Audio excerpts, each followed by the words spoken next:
சிம்மராசி அன்பர்களுக்கு வணக்கங்க. இன்னைக்கு இந்த பதிவுல சிம்மராசி அன்பர்களுக்கு இந்த வாரம் உண்டாக இருக்கக்கூடிய பலன்கள் என்ன மாதிரியான தாக்கத்தை ஏற்படுத்தும் அப்படின்னு பார்க்க போறோம். சிம்மம் அப்படிங்கிற சொல் சிங்கத்தை குறிக்கக்கூடியதாக இருக்கு. இந்த ராசி சூரிய பகவானின் சொந்த ராசியாகவும் அமைஞ்சிருக்குங்க. ராசியின் பெயருக்கு ஏற்றது போலதாங்க எதிரிகளை கூட நடுங்க செய்யும் தோரணை சிம்மராசி அன்பர்கள்கிட்ட இயல்பாகவே இருக்கு.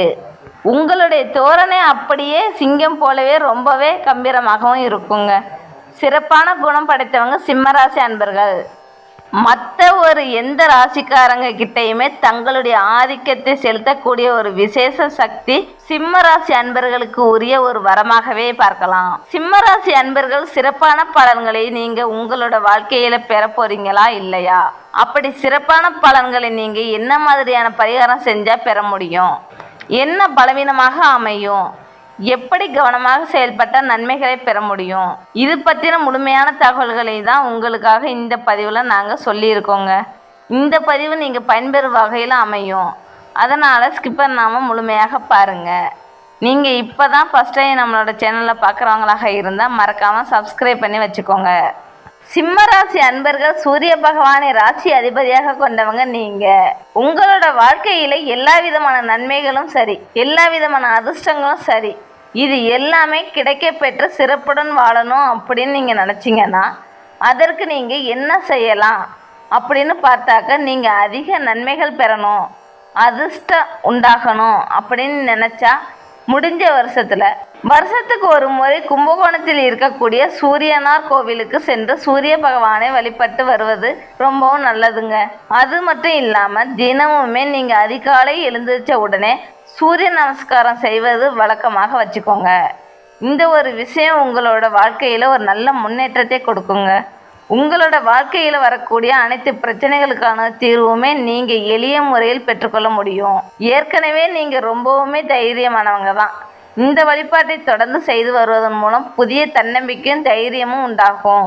உங்களுக்கு சூரிய பகவான் பிடிக்கும் என்றாலும் ஓம் சூரிய பகவானே போற்றி அப்படிங்கிற மந்திரத்தை 3 முறை பதிவிடவும் செய்யுங்க. சிவபெருமானை பிடிக்கும் என்றாலும் ஓம் நமச்சிவாயா போற்றி அப்படிங்கிற மந்திரத்தையும் 3 முறை மறக்காம பதிவிடவும் செய்யுங்க. சிவபெருமானின் பரிபூர்ண அருளுமே உங்களுக்கு கிடைக்குங்க. சூரியனை ராசி அதிபதியாக கொண்டிருக்கக்கூடிய உங்களுக்கு ராசிக்குரிய கடவுளும் சிவபெருமான் ஆவார்.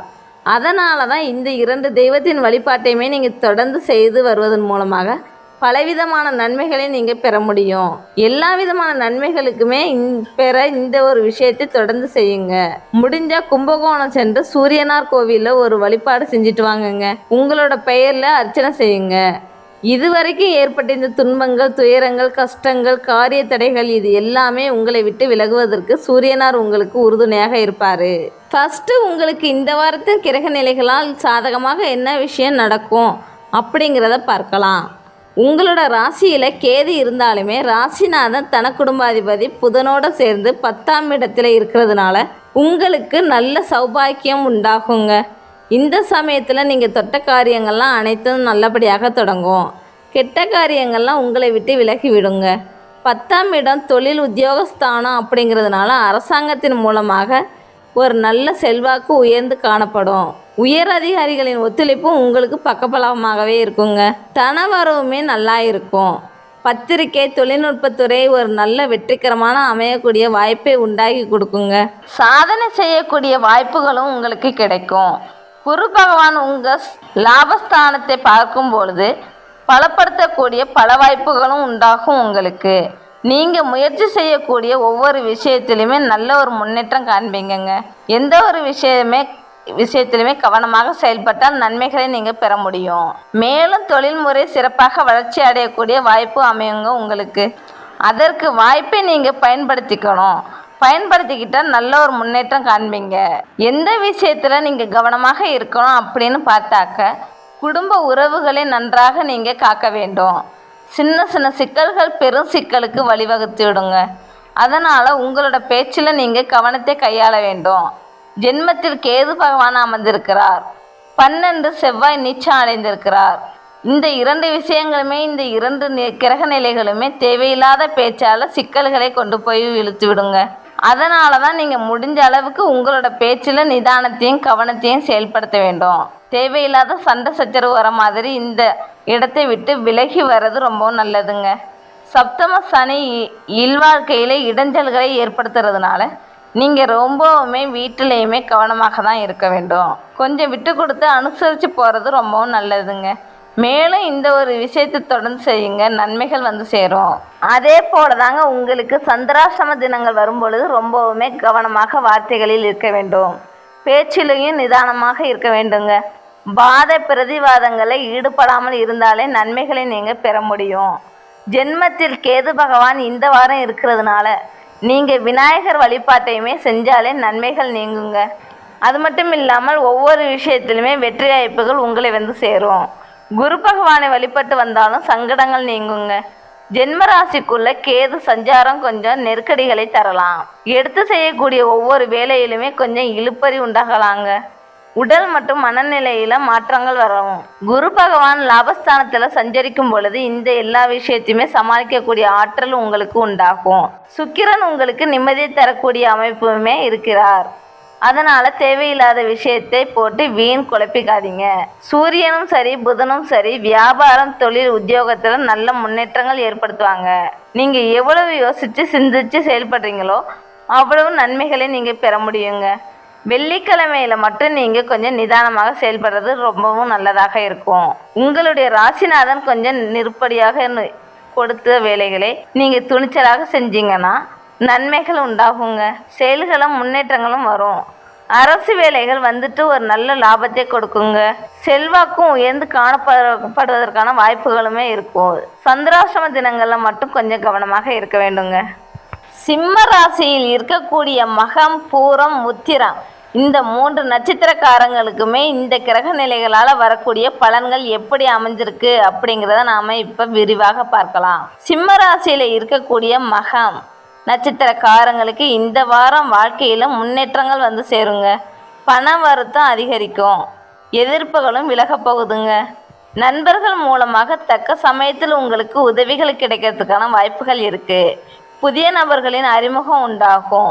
தொழில் வியாபாரம் வாக்கு வன்மையால் சிறப்படையுங்க. உங்களுக்கு உத்தியோகமும் தொடர்பான பயணங்கள் செல்லக்கூடிய வேண்டியிருக்கும். புத்தி சாதுரியத்தால் மேலதிகாரிகள் கொடுத்த வேலையை நீங்கள் சிறப்பாக செஞ்சு முடிக்கக்கூடிய ஆற்றல் உங்களுக்கு உண்டாகும். குடும்பத்தில் வெளிநபர்களால் ஏதாவது குழப்பங்கள் வரலாங்க. அதனால் கவனமாக இருக்க வேண்டும்.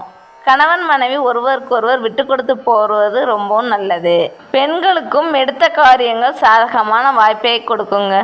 அரசியல்வாதிகளுக்கும் உங்களுடைய தனி திறமையால் செல்வாக்குகள் உயர்ந்து காணப்படும். கலைத்துறையில் இருக்கிறவங்களுக்கும் அயராத உழைப்பால் சின்ன சின்ன நுணுக்கங்களை கூட எளிதில் கற்றுப்பீங்க. மாணவர்களுக்கும் கல்வியில் முன்னேற்றங்கள் அதிகரிக்கும். இந்த வாரம் உடலை பற்றின தவறான எண்ணங்கள் அவ்வப்போது மனது வாட்டும். உங்களுக்கு பிரச்சனையே இல்லைன்னா கூட மனதில் இருந்த பிரச்சனைகள் இருக்குங்க அப்படிங்கிறத மாதிரி நினச்சிக்கிட்டு இருப்பீங்க. இந்த மாதிரியெல்லாம் எதையும் யோசிக்காதீங்க. நல்லா சந்தோஷமான தருணங்கள் வரும். அதை எப்படி மகிழ்ச்சிகரமாக மாற்றணும் அப்படிங்கிறத மட்டும் யோசிங்க. சுப காரியங்களும் வெகு விரைவில் நடக்கக்கூடிய வாய்ப்புகள் உண்டாகுங்க. உங்களுக்கு பிள்ளைகள் உயர்கல்விக்கு செல்வதற்கு உண்டான வேலைகளை நீங்கள் இப்போ ஆரம்பிச்சிங்கன்னா நல்லா இருக்கும். பூரம் நட்சத்திரக்காரங்களுக்கு இந்த வாரம் படிப்புல மந்த நிலைகள் வரலாம். உங்களுடைய முழு திறமையை பயன்படுத்தினால் மட்டும்தான் நீங்க வெற்றி பெற முடியுங்க. குழந்தைகள் நலம் சிறந்து இருக்கும். பிள்ளைகள் நன்றாக படிப்பாங்க. அவ்வப்போது சின்ன சின்ன சளி காய்ச்சல் போன்ற நோய் தொற்று நோய்கள் வரலாம். உடனடியாக மருத்துவர் பார்க்குறது ரொம்பவும் நல்லதுங்க. கணவன் மனைவி இடையேயும் கருத்து மோதல்கள் வர்றதுக்கான வாய்ப்புகள் இருக்குது. அதனால் கொஞ்சம் விட்டு கொடுத்து அனுசரித்து போகிறது ரொம்பவும் நல்லது. தேவையில்லாமல் வர சண்டை சச்சரவுகளை தவிர்ப்பது ரொம்பவும் நல்லதுங்க. குழந்தைகள் ஆசைப்பட்ட பொருளை வாங்கி தர போகிறீங்க. நீங்கள் சொல்கிறத கேட்டு அவங்க உங்களோட சொல்படி நடக்கிறது உங்களோட மனதிற்கு ஒரு நல்ல ஆறுதலாக இருக்குங்க. அவங்களோட மேற்படிப்பு மேற்கல்விக்கான அடுத்த கட்ட நடவடிக்கையை நீங்கள் இப்போ எடுக்க போகிறீங்க. அதன் பிறகு உத்திரம் 1ஆம் பாதம் கொண்ட நட்சத்திரக்காரங்களுக்கு இந்த வாரம் உங்களுடைய பிள்ளைகள் உங்களை விடவே ரொம்பவே நல்ல ஒரு புத்திசாலியாக திகழ போகிறாங்கங்க. தாய் மற்றும் தந்தை வழி உறவுகளுடன் உறவுகள் பலமாக அமையப்போகுது. அது மட்டும் இல்லாமல் மருத்துவ செலவுகளுமே 1, 2 அப்படின்னு வரலாம். இந்த சளி, காய்ச்சல் போன்ற தொற்றுகள் ஏற்படுறதுக்கான வாய்ப்புகள் இருக்குங்க. நீங்களுமே உடல்நிலையில ரொம்பவே கவனமாக இருக்க வேண்டும். உங்களோட பிள்ளைகளின் உடல்நலத்திலுமே ரொம்பவே கவனமாக இருக்க வேண்டும். வாழ்க்கை துணைக்கு சந்தேகம் ஏற்படும்படி நடக்கிறத நீங்க தவிர்ப்பது ரொம்பவும் நல்லது. இல்லைன்னா சின்ன சின்ன வாக்குவாதங்களையுமே பெரும் பிரச்சனையில் கொண்டு போய் விட்டுருங்க. இந்த உத்திரம் பாதம் நட்சத்திரக்காரங்க மட்டுமே ரொம்பவே கவனமாகவும் எல்லா விஷயத்திலையும் செயல்பட வேண்டும்.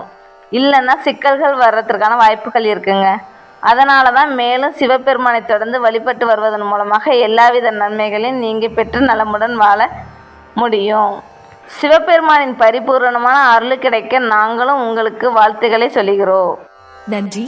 மேலும் வீடியோக்களுக்கு எங்கள் இறையருள் யூடியூப் சேனலை சப்ஸ்கிரைப் செய்து எங்களின் ஜோதிட பயணத்தில் இணைந்திருங்கள்.